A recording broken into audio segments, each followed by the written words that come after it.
ఈ రోజు ఏదైతే ఉస్మానియా యూనివర్సిటీ ఆర్ట్స్ కాలేజ్ మన లైబ్రరీ దగ్గర నుంచి ఏదైతే మనము ఈ యొక్క ప్రెస్ మీట్ పెడుతున్నామో ఈ వేదిక నుంచి మేము ప్రభుత్వానికి హెచ్చరిస్తా ఉన్నాం.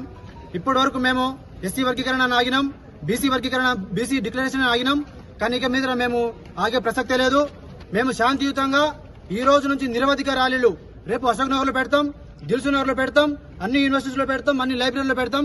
శాంతియుతంగా చేసే ఈ యొక్క పోరాటం మేము మాకు నోటిఫికేషన్స్ కళ్ల ముందర వచ్చినంత వరకు, మా కళ్లతో మేము చూసినంత వరకు మేము ఎక్కడ కూడా కాంప్రమైజ్ అయ్యే ప్రసక్తే లేదు.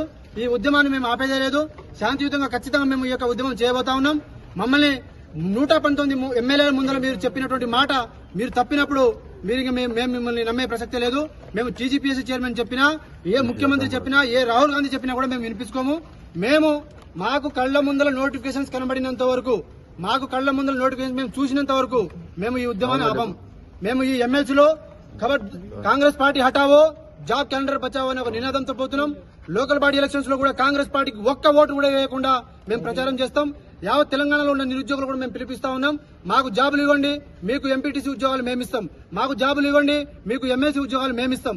మేము పరీక్ష రాయకుండా మాకు ఉద్యోగాలు ఇవ్వనప్పుడు మీరు మాకు ఉద్యోగాలు ఇవ్వకపోతే మేమెందుకు మీకు ఓట్లు వేయాలి? ఈ యొక్క నినాదంతో రేపు మనము అశోక్ నగర్ లో పోతున్నాం, దిల్సు నగర్ లో పోతున్నాం, అన్ని లైబ్రరీలో శాంతియుతంగా నిరసన చేస్తున్నాం. కాబట్టి ప్రభుత్వానికి మేము ఒకటే హెచ్చరిస్తా ఉన్నాం.